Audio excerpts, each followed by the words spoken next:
Luiz Fernando Rezano, é oficial da Marinha da Reserva, foi representante do Brasil junto à Organização Marítima Internacional, é membro do Comitê de Documentação da BINCO e desde julho de 2019 é o diretor executivo da Associação Brasileira dos Armadores de Cabotagem, a ABAC. Então convido o comandante Rezano para iniciar sua apresentação sobre o tema, o impacto das mudanças climáticas para a região amazônica. Muito obrigado, bom dia a todos e todas. Eu queria cumprimentar inicialmente o senador Peterson e agradecendo aqui o convite para compor e participar desse seminário, desse simpósio muito importante e trazer essa visão da navegação para os magistrados aqui. Então, cumprimento Vossa Excelência em nome de todos os magistrados e advogados presentes aqui. Gostaria de cumprimentar também o almirante André Macedo e o almirante Campos aqui, como representantes da Marinha aqui nesse momento muito importante.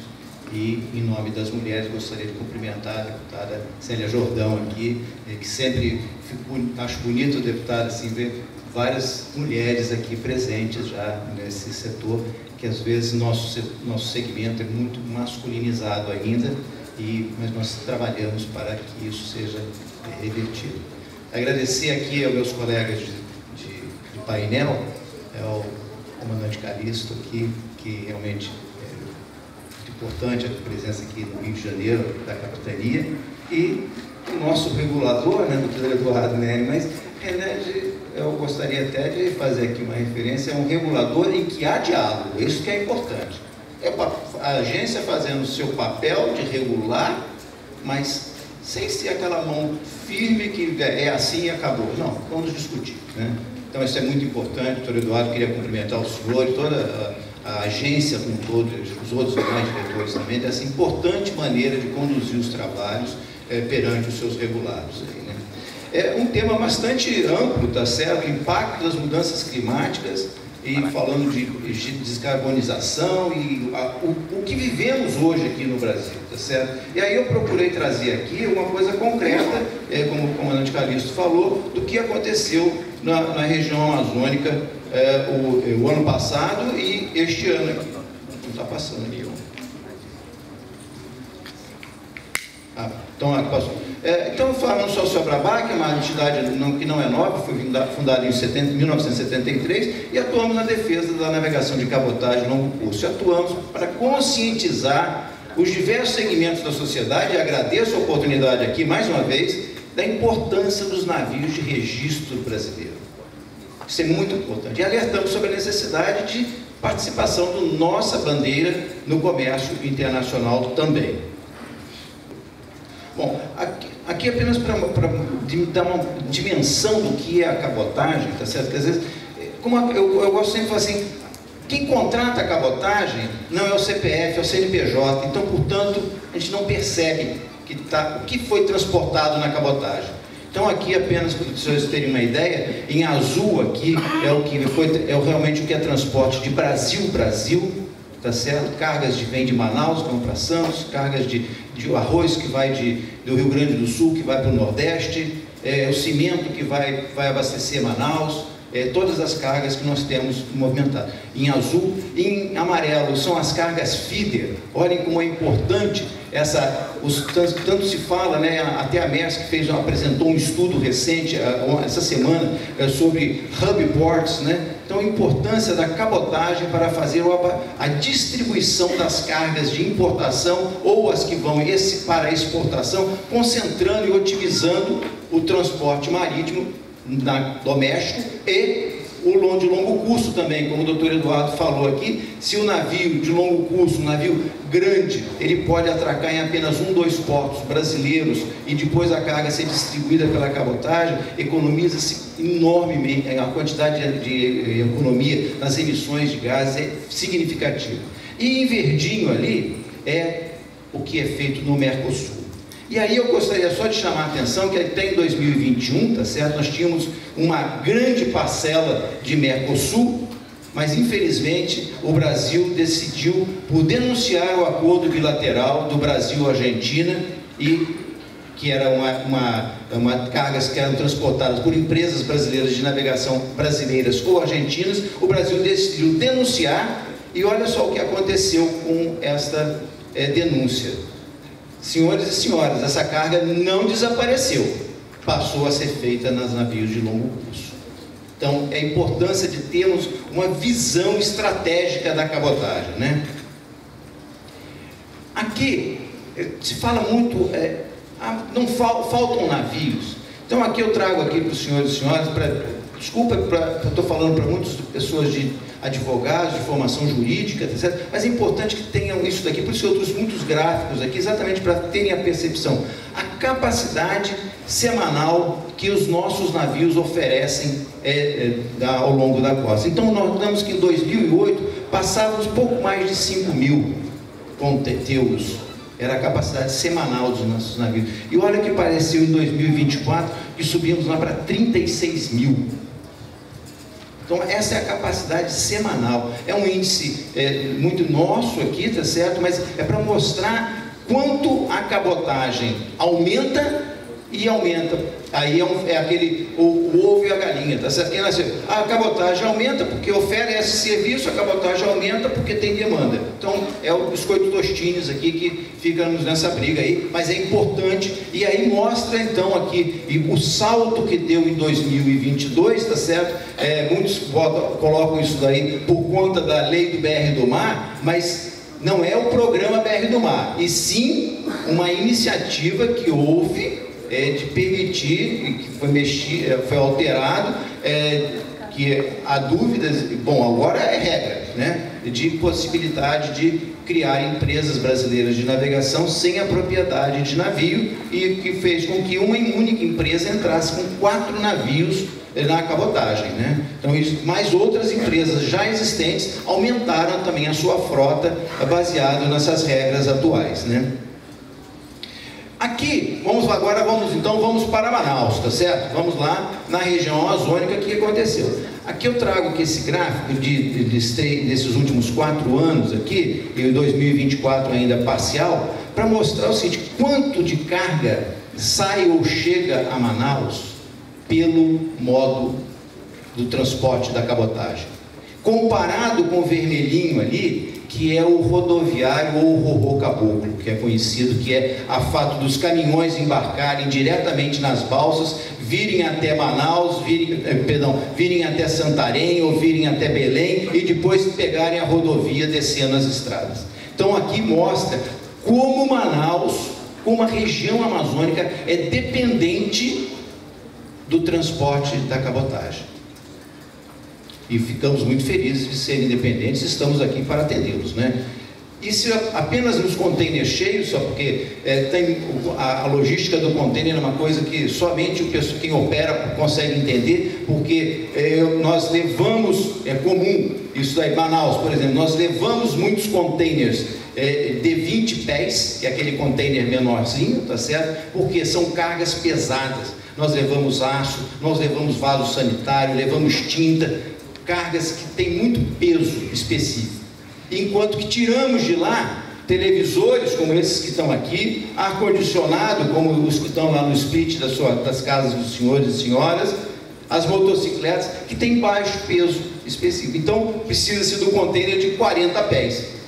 Mas se eu não levo o container de 40 pés vazio para lá, como é que eu vou tirar ele de lá cheio? Então essa então quando a gente olha um navio e está abarrotado de containers, podem ter certeza que ali uns 30% dos containers estão vazios. É o que nós chamamos de reposicionamento de containers. Então aqui já ficou bem claro a movimentação. E aí como é que vem sendo, acompanhando a movimentação, que é para quebrar outro estigma também, muito falado: a cabotagem não desenvolve porque só tem carga do sul para o norte. Mentira.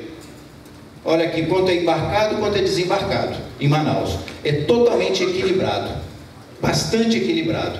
E esse é o movimento anual, esse daqui é o movimento no primeiro trimestre do ano. E olhem, senhoras e senhores, como no primeiro trimestre de 2024 houve um aumento. Isso daí já foi a indústria da região preocupada com o que poderia ser a seca de 2024. Então nós trabalhamos junto com eles para mostrar a eles, olha, antecipem os embarques, dentro do possível, mas antecipem, porque senão vai acontecer. E quando terminou a seca, em novembro do ano passado, nós já começamos a alertar as autoridades, o DENIT, olha, vai ter seca. Ah, não vai ter seca porque o 2023 foi o ano do El Ninho, 2024 é da Laninha, não terá seca. Incorreto. Não acreditem mais nisso. Não acreditem mais nisso. A seca deste ano, como o doutor Eduardo já mencionou, foi pior. Então, mas a indústria acreditou e foi tentar buscar isso daí. Então, 2020, no segundo trimestre também foi assim. No quarto trimestre, no terceiro trimestre houve um aumento. E olhem aqui que eu não tenho os dados do quarto trimestre ainda deste ano, tá certo? Que também nem fechou, tá certo? Mas olha só o que aconteceu o ano passado. A redução drástica que teve no quarto trimestre. Porque os navios passaram 1 mês e meio sem poder ir a Manaus. 1 mês e meio sem podermos ir a Manaus. E a única solução que encontramos foi que os navios deixassem a carga em Vila do Conde, no Pará, para depois ser mandado de balsas, uma travessia de 10 dias de balsa até Manaus. E que o porto de Manaus, o porto de Vila do Conde, não atendeu a demanda também, porque houve uma sobrecarga lá. Então, houve uma queda brusca realmente do ano passado. Este ano, trabalhamos numa solução diferente. E aqui também para falar do tamanho dos navios, tá certo? Os navios cresceram na cabotagem. Em 1998, nós operávamos com um navio de 900 teus. Em 2018, nós passamos a operar com navios de 5.500 teus. Não todos eles, mas a média dos nossos navios da cabotagem varia entre 2.800 e 3.800 teus, que é uma capacidade adequada para a cabotagem. Por quê? A cabotagem, ela tem a característica de entrar em todos os portos da costa. Precisamos de navios menores para poder atender isso. E aqui, isso daqui é o que era Manaus em 1998, o terminal do Rodway, como alguns devem conhecer. Hoje não operamos mais isso daí. Eu fiz questão de trazer só essa foto antiga, sem, né, comandante, sem ter como é o Rodway hoje. É cheio de embarcação, né, doutor Eduardo? Só tem embarcação de navegação interior, lotado ali, não consegue, é uma briga por espaço ali. Então ali não mostrou ineficiência. E aí, o que aconteceu? Para que a gente entenda, hoje nós temos 2 grandes terminais privados, lá os superterminais e o terminal do Chibatão, que ficaram 1 mês e meio sem operar o ano passado. Não receberam nenhum navio o ano passado. E aqui eu trago, onde que está o problema lá? Mas crítico.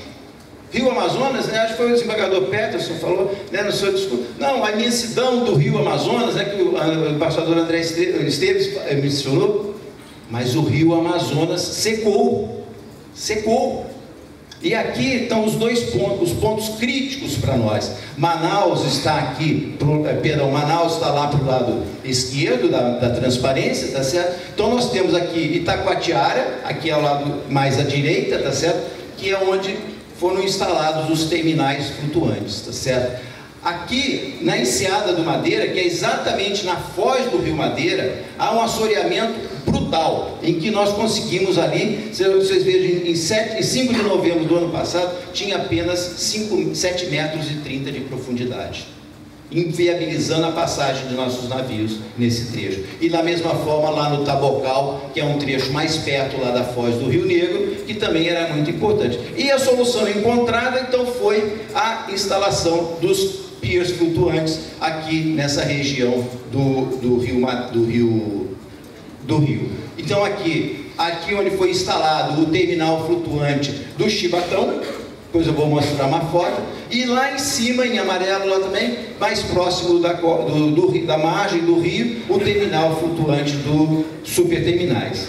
Agora, isso só foi possível graças ao bom entendimento da agência, doutor Eduardo, de viabilizar, autorizar que esses terminais fossem instalados, de viabilizar que as empresas de navegação pudessem afretar tanto navios menores quanto balsas também.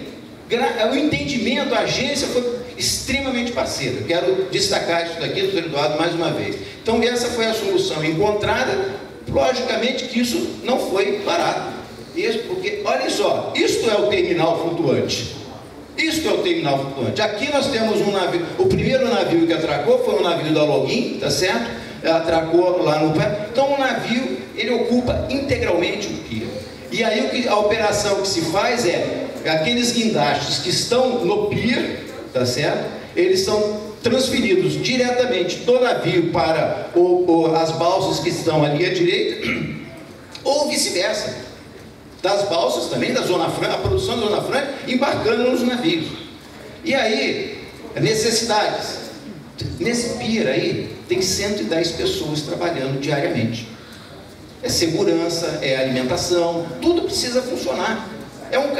Mas olha só a dimensão. Às vezes a gente aqui, quem nunca navegou ali na região amazônica, não tem às vezes a dimensão. Nós estamos de um lado, aqui do lado de cá é a ilha, é uma ilha, não é rio, não é uma terra, não é margem do rio, é uma ilha, e do outro lado sim é terra. Isso daí está distante. Não dá para mandar o trabalhador, não, vai almoçar ali no quilo, né? Eu já falava com o João antes. Não, tem que ter comida para ir lá. Tudo isso tem que ter. Então, esse barquinho pequeno aqui em azul é um barco cozinha, só para preparar alimentos para as pessoas que estão lá trabalhando. Então, isso foi assim um desafio e uma parceria dos terminais, das empresas de navegação, tanto marítima quanto as de navegação interior, e o total entendimento da agência para que a gente pudesse fazer isso daí. Aqui uma outra foto também, olha, para vocês verem melhor. Felizmente, dia 26 passou o primeiro navio subindo o rio, passando nessa região crítica. Porque foi contratada uma dragagem, o resultado da dragagem ainda não existe, mas graças a Deus choveu, né? Começou a chuva.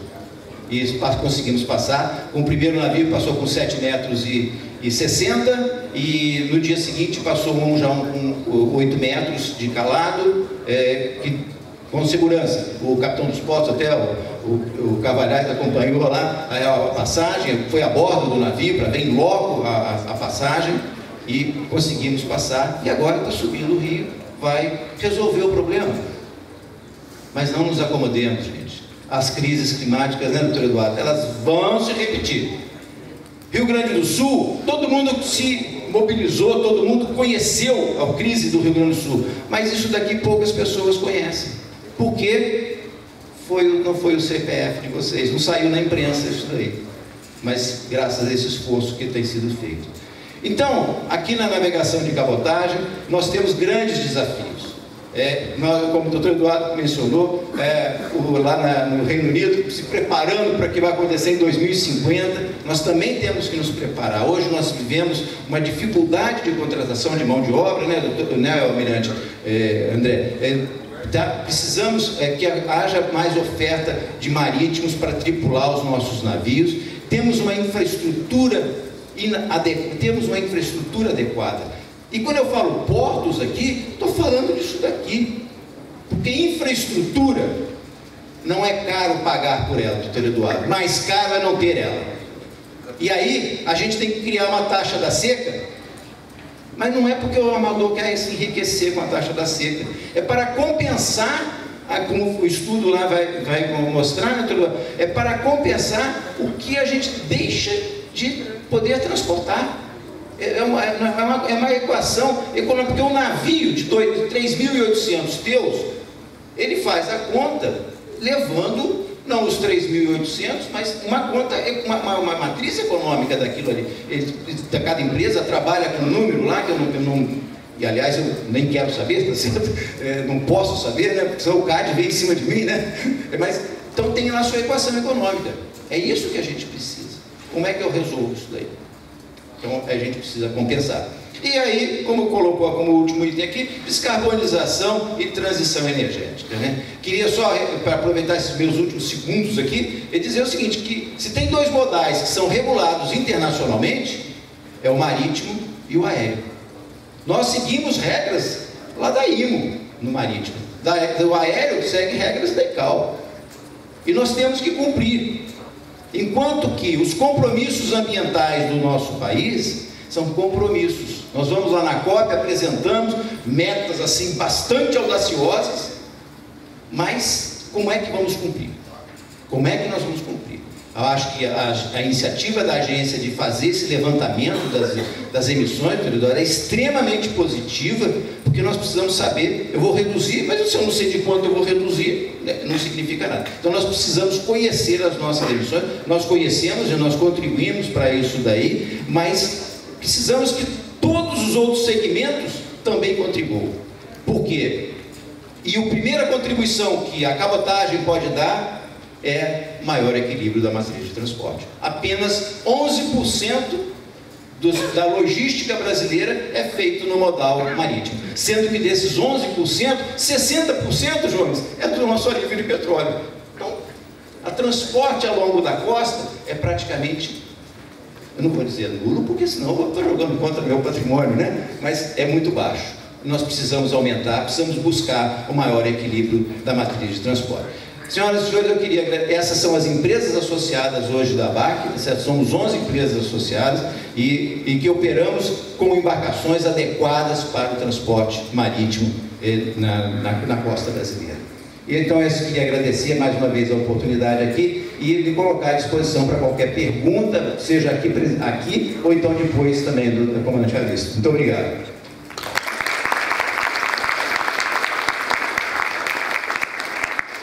Bem, concluído o painel, infelizmente não podemos abrir a perguntas, mas o senhor já se coloca à disposição, né, no intervalo.